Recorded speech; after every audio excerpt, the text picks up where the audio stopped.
Hey guys, my name is Crazy Penguin, and this is going to be a decision breakdown video.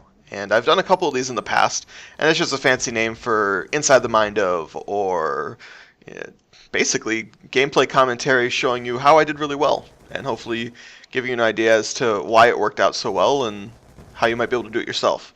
I'm going to break down all my different decisions, give you an idea of why it is what I do, and how it worked out for me, why it worked out for me, and basically a gameplay commentary about tips and tricks. Hopefully you'll enjoy. So, as you can see, I'm playing on Slums Domination, one of my favorite maps. I started playing late one night, I got in, was really hyper, and everything worked out, stars aligned, and this gameplay happened. It's not perfect, it's not spectacular, but it's miles above anybody else on my team.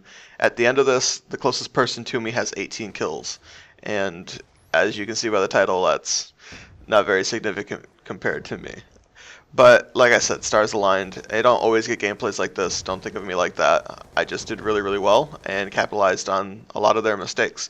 You'll see a lot of the times too, I do lose to fair gunfights or when I'm hurt. I'm not invincible by any means. I'm just playing smart and navigating the map well and utilizing a couple of key things to my advantage. First off, I'm playing the objective, which you need to do if you want to do well, if you want score streaks, if you don't want your teammates to hate you, if you're a decent person. If you're playing this game and you're in an objective game mode, you should probably be playing the objective. So my whole goal of this is to control B, control the center of the map, and push them back into their spawn without flipping them to C. And there's a couple times where that either works or doesn't work out, you'll see. So I'm using the Vector. This was in the process of me leveling up for my gold Vector. I'm in the process of gathering diamond SMGs, and I have 3 more to go. I've made it through the Chi-Com very painfully. I've made it through the Scorpion Evo, which was also very painful. Those 2 guns just aren't my favorite SMGs. I made it through the MSMC, which is my favorite. That was the first one I did. I just finished my Vector shortly after this gameplay happened. I'm using the Art of War camo right now, and I was in the process of using no attachments on the weapon. Get 150 kills with no attachments is one of the challenges to unlock one of the camos, and that's why you see me using bare bones, just the regular Vector in this. My perks were Flak Jacket, Ghost, Quick Draw, and Tactical Mass. I'm running a full regular kit with a couple tacticals and a grenade and just a regular gun, and I have a launcher on my back, which I doubt I ever even touch because these guys never had any air support, never anything to really worry about. But let's get into the heart of this video, and that's me explaining what works. As you saw there, there's a really nice jump spot there. You can climb the wall and catch them off guard. It works best if you have dexterity. It allows you to climb much quicker. Right now, I'm just patrolling in the middle of B. I can see them all on my radar. I have every intention of running up into their spawn to disrupt them, make sure they can't get to me, lay down a lightning strike so they can't get close to it. I see that guy in the distance, but it's not worth going after him, that guy laying down, and this is a very obvious I should have died moment. Granted, that guy wasn't doing much for his team, but he had a very clear advantage. My entire body was showing. I stopped dead in my tracks. I didn't keep moving. He had already started shooting at me, and I decided to return fire, which was not smart at all. I should have ran from that, and I didn't because I'm in the process of doing really, really well, and I have this mentality where these guys aren't doing all that great, and I'm going to capitalize on it. Take a look at the radar right now. There was 2 guys out there, and I ran away because it said we were losing B, and this guy still hasn't come back in the building, so he should be in this corner. And sure enough, there he is. He's just not playing very well. Couldn't get on target there. There was 1 too many for me to handle as well. Guy manages to make it to C, clean him up, get him out of there. He's not about to flip me. Here we're losing B. Toss a grenade on it. Wasn't enough. Use my spot. Don't quite climb, but I saw the guy, so I shoot him through the wall, get a lucky headshot. And here we are again. I'm trying to push them back, make sure they can't get to B. I see a couple things on the radar. Got to check my corners, make sure nobody came up behind me. That right there is an example of why I try not to knife in the game. And then another guy makes it to B, clean him up. I see that guy over there, cancel my reload, finish him off. And we're sitting pretty again. I'm really close to another lightning strike. I managed to get that guy, and the round's about to end. And get him, managed to escape, just barely, get my lightning strike, and die. So that's the first half. Very, very energetic, high-paced, fast gameplay. using really low kill streaks. You can see there I went 43 and 6 in the first half, and these low kill streaks allow me to play really fast. I don't feel like deaths are very punishing because I can quickly move through my score once again, and it allows me to keep this really fast-paced mentality without me having to worry about, oh, am I going to get the next 2 kills that I need to grab a stealth chopper or whatever, or do I have to sit on this point and hope that nobody throws a grenade on me, that kind of type stuff. You'd be really stupid not to use Tactical Mask. That was just a bad gunfight on my end. I just couldn't get my aim on him. You'd be really stupid not to use Tactical Mask or Flak Jacket on this map. B is so wide open.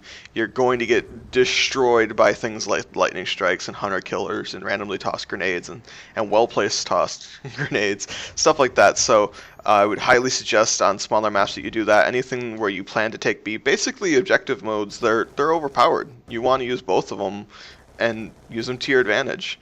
Somebody throws a stun at you, they're expecting. See, I'm not invincible to gunfights. He had a clear advantage there. Well, not clear, but whatever. If somebody throws a stun at you, they half expect to, make it an easier gunfight. With Tactical Mask, it doesn't even phase you, and it allows you to keep the upper hand even when they have to spend basically one of their 10 points on something that's useless against you, which is quite nice. And it's useful in a lot of scenarios. You can pretty much walk through Bettys, you can ignore shock charges, all that stuff. It's quite nice. It allows you to keep that fast-paced gameplay going. Here we are, we flip sides. I hear nope, sorry, I misheard. I'm running around trying to make sure they can't make it to B still.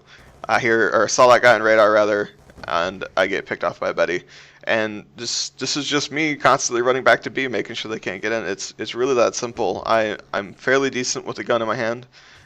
Here's a really interesting moment. I see this guy in here. I know he's in that corner, so I start firing through the wall. My nade finishes him off. The nade wouldn't have done it on its own, and the bullets wouldn't have done it on its own, but the two of them put together allows me to pick up the easy kill.